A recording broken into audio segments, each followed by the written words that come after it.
నీతిమంతులుగా ప్రవర్తించండి ప్రజల ముందు. మా నాయకుల్ని విమర్శించే ముందు మీ నాయకుడి యొక్క గుణగణాలు చాలా మందికి తెలుసు, అయినప్పటికీ కూడా మీరు తెలుసుకుని మాట్లాడండి. ఈవేళ ఆయన ఎన్నో పర్యటనలు వెళ్ళారు. ఆ డబ్బు, ఆ ఖర్చు అంతా కూడా మాకు బయట పెట్టండి. ఎంత ఖర్చు పెట్టారో, మీరు ఎన్ని కంట్రీలు తిరిగారో, మరి మీరు అప్పుడు ఎందుకు తిరిగారో, అప్పుడు కూడా మీరు ఈ లండన్ ఇవన్నీ కూడా డబ్బులు తేయడానికే వెళ్ళారా? ఈ దోచిన డబ్బు డైరెక్ట్ గా మీరు ప్రజలందరికీ తెలుసు. మీరు దొంగ మందు అమ్మినప్పుడు ఎప్పుడు కూడా ఆన్లైన్ లో చిన్న వస్తువు కూడా మనం ఆన్లైన్ లో కొనుక్కుంటాం. ఎప్పుడైనా మీరు మందు ఆన్లైన్ లో అమ్మారా? అంతా కూడా క్యాష్ టు క్యాష్. ఆ క్యాష్ అంతా కూడా డబ్బాలో పెట్టి ఈవేళ గత 15 రోజుల నుంచి చూస్తున్నాం పేపర్లో ఎవరెవరి దగ్గర ఎంత డబ్బు దొరికిందో సీజ్ చేసి ఇవాళ మిమ్మల్ని అందరినీ కూడా ఒక్కొక్కరిని దానికి సంబంధించిన వాళ్ళందరినీ కూడా అరెస్ట్ చేసి ప్రజల ముందు పెట్టడం జరుగుతుంది ప్రభుత్వం. ఇవాళ మీ నాయకుడికి కూడా డైరెక్ట్ గా దాంతో సంబంధాలు ఉన్నాయని చెప్పి రుజువు చేసే సాక్ష్యాలు ఉన్నాయి. మీలాగా సడన్ గా పట్టుకెళ్ళిపోయి అరెస్ట్ చేసి కక్ష తీసుకునే ప్రభుత్వం కాదు మాది.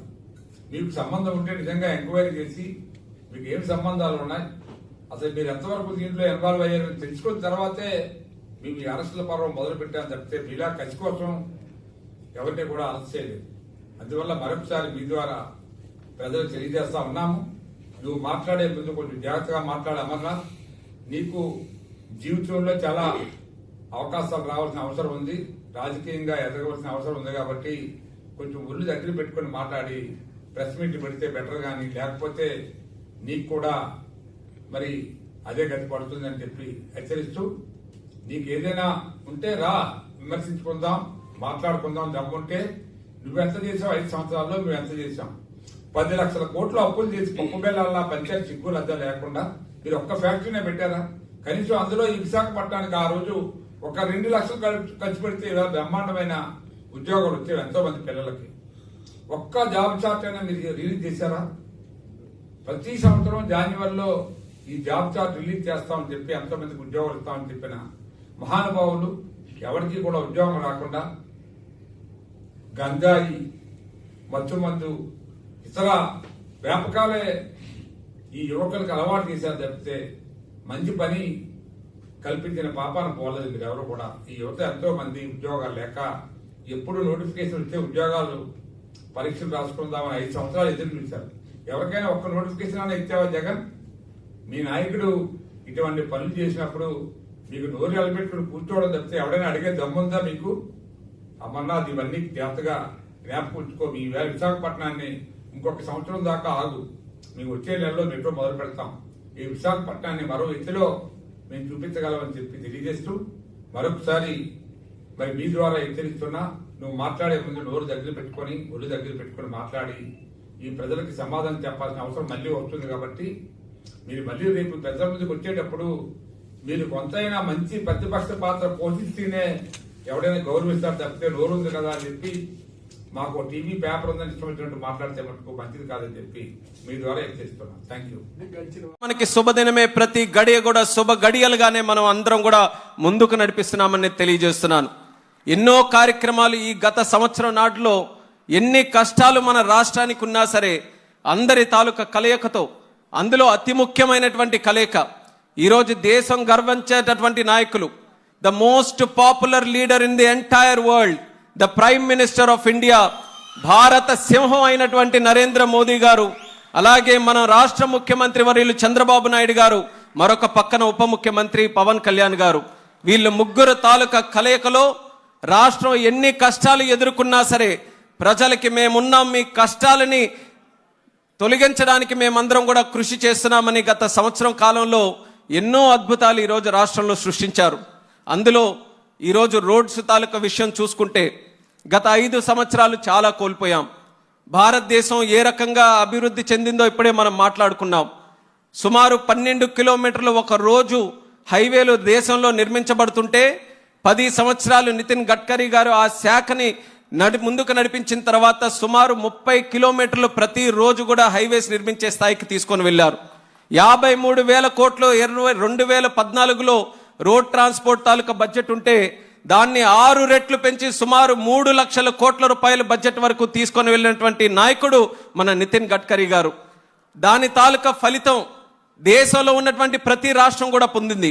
కానీ మన దురదృష్టం సరైన నాయకత్వం ఇక్కడ పెట్టుకోలేక విధ్వంసకరమైనటువంటి పరిపాలన, ఒక నీచ సంస్కృతి కలిగినటువంటి ఒక రాజకీయ శక్తులు ఇక్కడ ఉండడం వల్ల రాష్ట్రంలో మాత్రం ఏమాత్రం మనం అభివృద్ధి చేసుకోలేకపోయాం. కానీ ఇప్పటికైనా ఒక శక్తిగా ఏర్పడినటువంటి ఈ కూటమి ప్రభుత్వం మళ్ళీ ప్రతి ఒక్క విషయం మీద కూడా దృష్టి పెట్టి కేంద్ర ప్రభుత్వం తాలూకా సంపూర్ణ సహకారంతో ప్రతి ఒక్క ప్రాజెక్టును కూడా ముందుకు నడిపించే స్థాయిలో నడిపిస్తున్నాం. ఒకప్పుడు పోలవరం జరుగుతుందా లేదా అన్నటువంటి అనుమానం ఉండేది. అటువంటి పోలవరంకి కూడా కేంద్ర ప్రభుత్వం తాలూకా సహకారంతో 12,000 కోట్ల రూపాయలు శాంక్షన్ చేసినటువంటి ఘనత మన డబుల్ ఇంజిన్ సర్కార్కి దక్కిందని తెలియజేస్తున్నాను. అలాగే విశాఖపట్నం స్టీల్ ప్లాంట్, విశాఖ ఉక్కు ఆంధ్రుల హక్కు అని ఎంతో మంది పోరాటం చేసి ప్రాణత్యాగం చేసినటువంటి రోజులున్నాయి.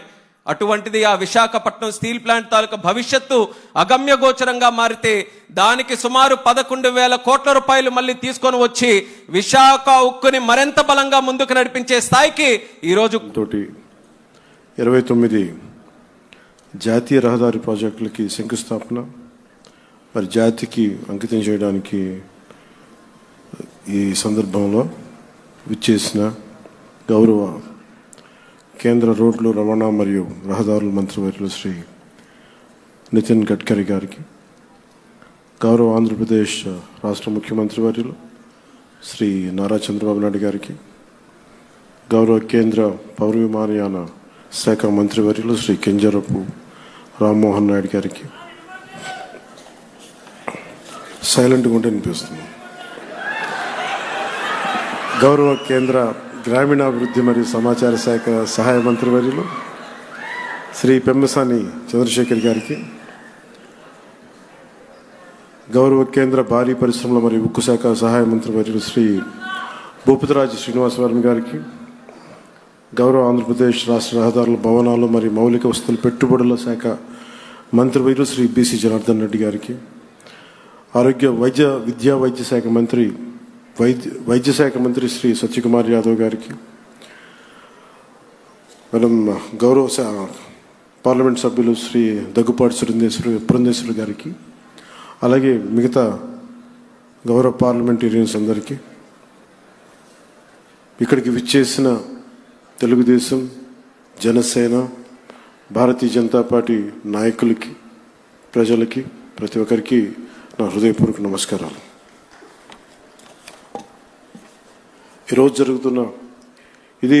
జరుగుతున్నది కేవలం రోడ్లు వేయడం మాత్రమే కాదు, ఇది మన భారత్ అభివృద్ధికి, ఐక్యతకి, మెరుగైన భవిష్యత్తుకి చాలా బలమైన పునాది. ఈ దేశ ప్రగతికి, పురోగతికి చిహ్నాలు రవాణా మార్గాలు. దీనిని ఏ ఆర్థికవేత్తలను అంగీకరిస్తారు. 1999లో భారతదేశానికి గోల్డెన్ క్వార్టర్లేటరల్ ప్రాజెక్టుతో రహదారుల దశను మార్చాలనే ఒక గొప్ప ఆలోచన చేసిన ఘనత నాటి ఎన్డీఏ ప్రభుత్వానికి. దార్శనికులు భారతరత్న శ్రీ అటల్ బిహారీ వాజ్పేయి గారికి మానసపుత్రికగా మొదలైన గోల్డెన్ క్వార్టర్లేటరల్ ప్రాజెక్ట్ దేశ రహదారుల దిశనే మార్చిన గొప్ప ముందడుగు.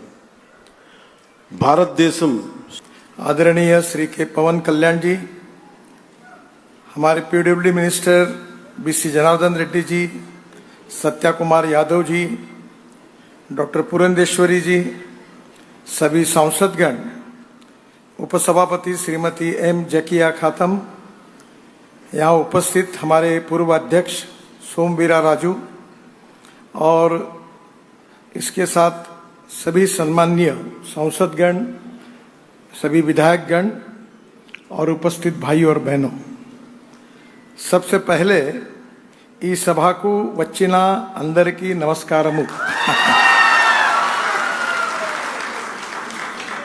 मैं आप सबको बहुत बहुत बधाई देता हूं.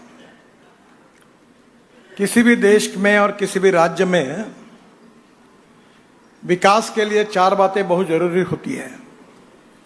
Water, power, transport and communication.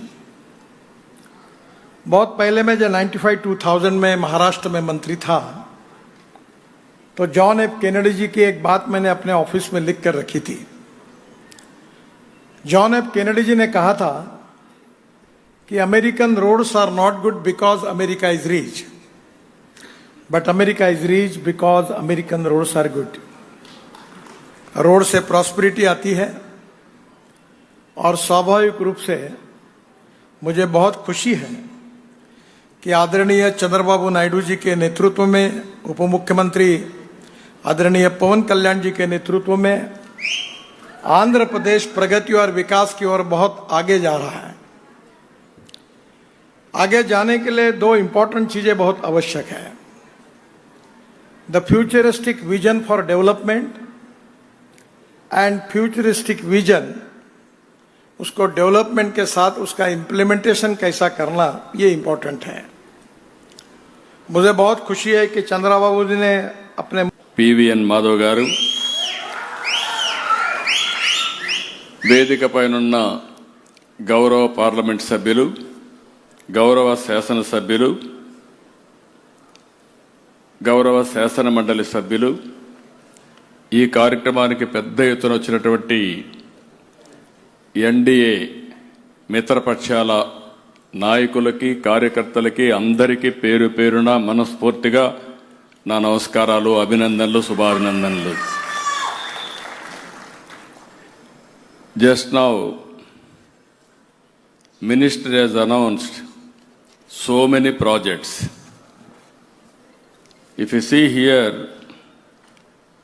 27 works, nearly 5,233 crores worth. 2 projects he has dedicated to the nation. Other projects he has laid the foundation. We have seen all the details. And also just now, nearly 6 projects he has announced. It is costing nearly 27,000 crores. I really appreciate, I am thanking to Gadkari ji. I know very well in his scheme, never is say no to any project. Every project, what all you ask, how to make it successful, he will work it out. That is the strength of Gadkari ji. I really appreciate him. Because of him, all these things are happening. Today we requested nearly 1883 kilometers roads, national highways are more tall, including everything. It is costing 85,000 crores. You promised me next 2 years you are going to give 1 lakh crores worth of roads. I am confident any project is viable. There is only one man, Gadkari ji, he will make it possible. I really appreciate